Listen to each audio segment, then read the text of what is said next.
Hey you, I'm Anissa. Welcome to Create to Liberate. Today's video is about being the fool. If you're listening on audio, amazing. Today we're talking about being the fool. We take ourselves very seriously and we live in societies that often applaud people for having so much conviction, for being experts, for being so knowledgeable in certain fields. But if we look at other areas of their life, they're probably a fool. They might be an expert as a psychologist, but then their life is a mess. They might be so amazingly accomplished and wealthy, but then they're terrible parents. Who knows? But we're fools in many areas of our lives. We're never really fully there. There is no there. And so if you find yourself in a pattern of feeling foolish, of feeling silly, of feeling ridiculous, feeling exposed, embrace that season of life. Embrace being at a beginning. In the tarot, the major arcana starts with the Fool.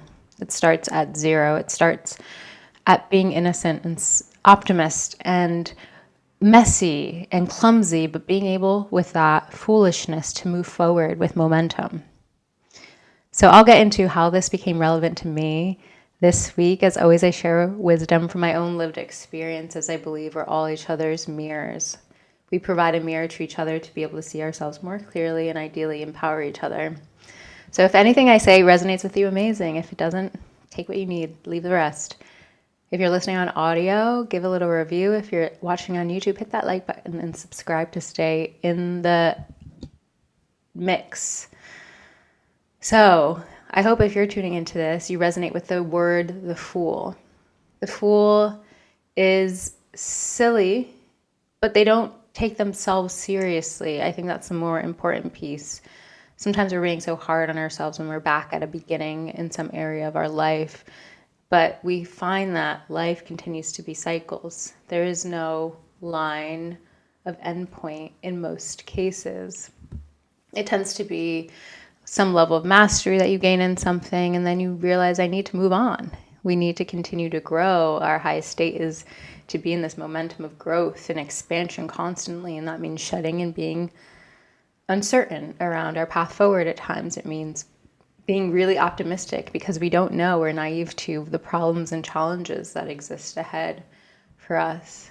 So this became relevant to me on a personal level in my life, feeling I'm at a beginning again, a renewal emotionally, maybe geographically, seeing LA with new eyes. And it also became relevant because I read one of the best books I've read in a very long time. And shockingly, fiction.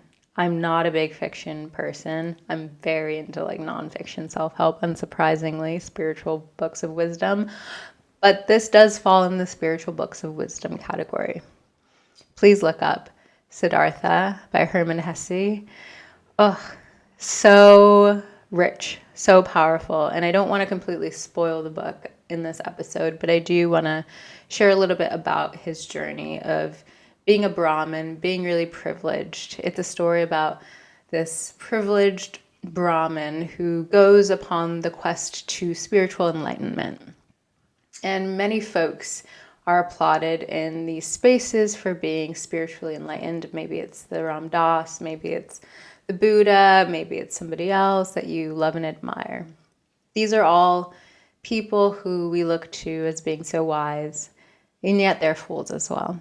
And I really love the way that this novel captures the cycle of spiritual growth.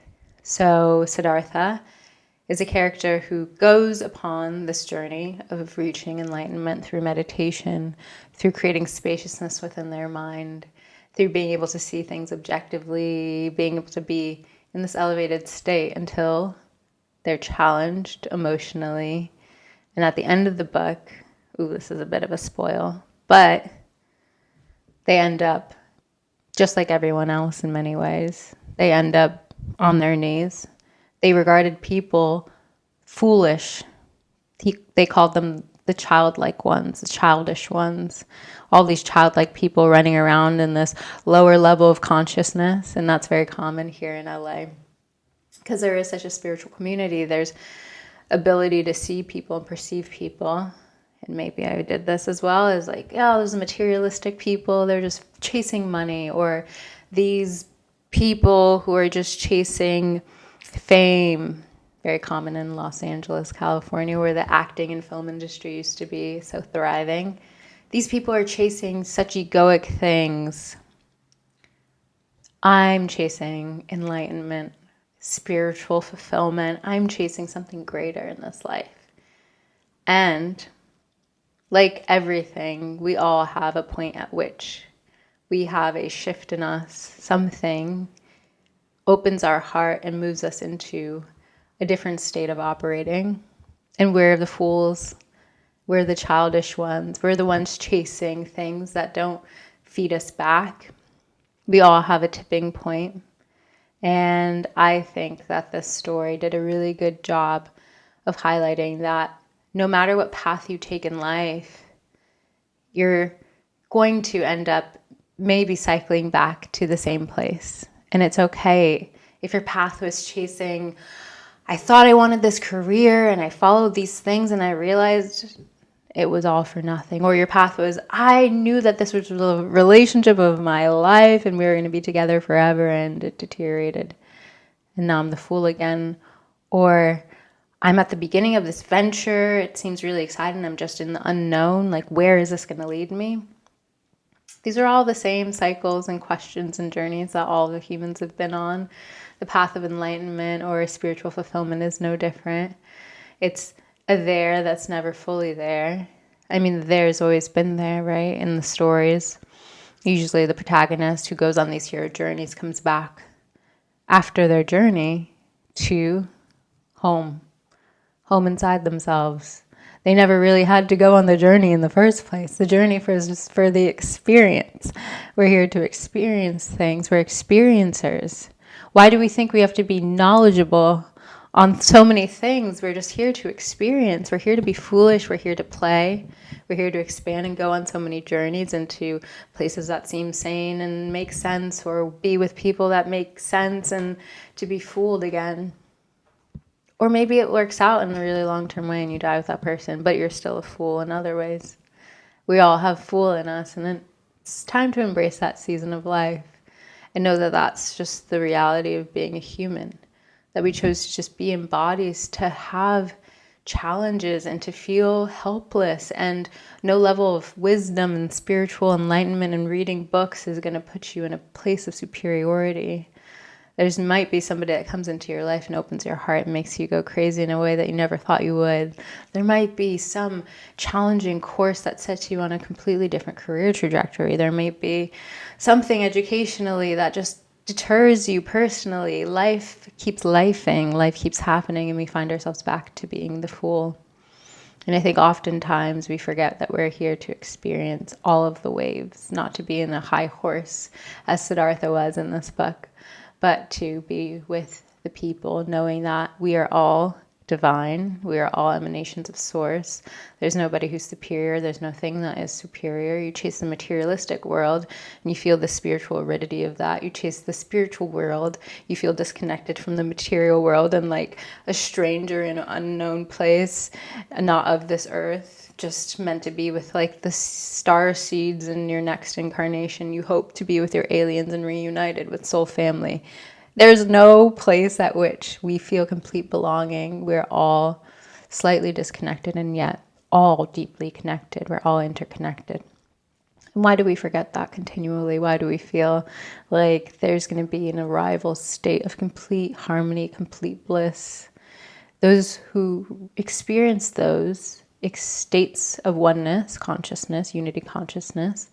I'm one who's experienced that state of unity consciousness. At those times, I know I love this, and yet time for me to be challenged again, time for us to be the fool again, right? So Buddha, controversial, I can speak about Buddha, Jesus, whoever. If I took these people and I put them in a context where they were thriving, then I would want to increase the stakes.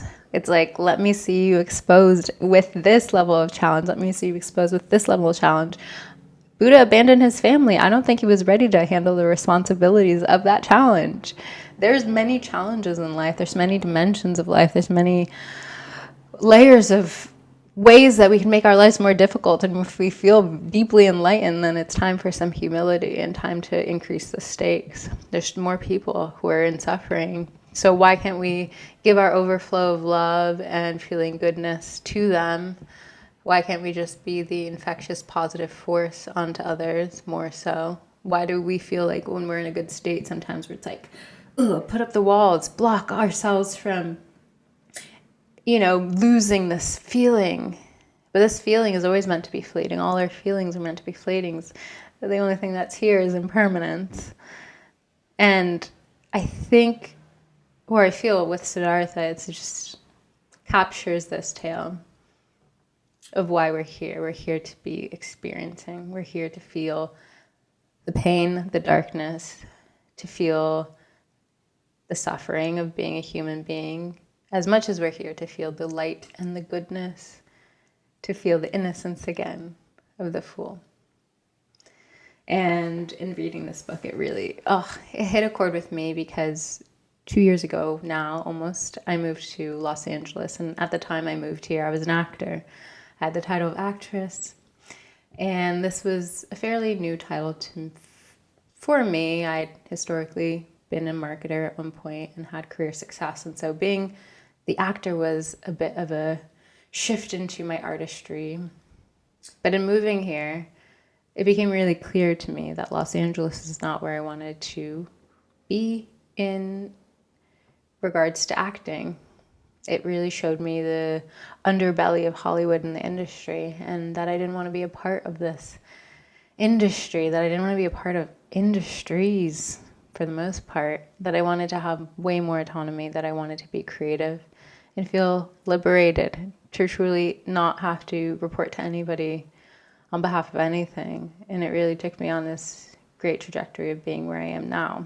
But at the time I had so much judgment towards those who committed their life to that industry and the trade-offs that they made. I thought that that was such a path of lower consciousness in some ways, to not be present as a parent because you're shooting maybe 9 months out of the year, and not attend to other areas of life because of your devotion to this imaginary world versus this real human life. And no path is greater or lesser is what I kind of came to experience. But it takes experiencing things. We can talk all day, talk all about the wisdom that we've gained, and then just letting life teach us is the best way. And one of my favorite quotes from the book, I'll share with you now, from Siddhartha.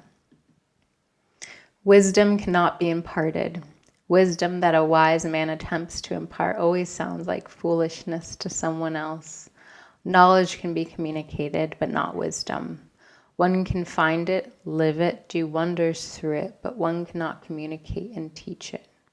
Hermann Hesse, Siddhartha.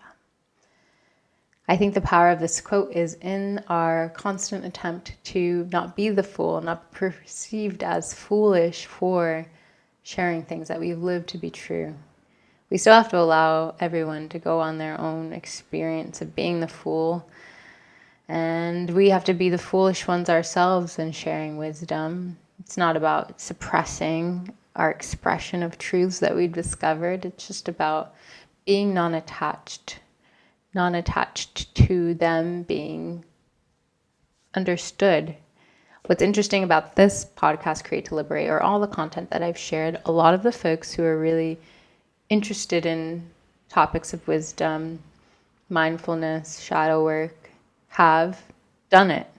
They only resonate with this content. If you're listening now, I know you resonate with it because you are an experiencer of it. So I don't sound so foolish to those who've gone through dark nights of the soul, ego degradation, psychic awakening, etc. But it does sound far out to those who haven't. And I had to remind myself of that a lot. Going out with people who are strangers to me and then explaining what a Kundalini awakening is a fun experience, but it also makes you feel silly. It also is hard to go through these constant rounds of explanation on who we are and what we value and how we came to value the things we value in the present, especially if you're a bit in the alternative world. You're like, the only thing I value these days is love and authenticity and, liberation for the people in the new earth. And it's like, ooh, get that out of my face, said stranger. And say, you know what? I know how I can be perceived, and I welcome being perceived as the fool. I think if you have gotten to this point in the episode or video, it's likely that you're meant to be here, to be a change maker, regardless of what the status quo is and whatever the norm is in culture. What I've been observing in social media world, in my algorithmic bubble, I'll say, is that things have shifted. Way more political and positive kind of thought and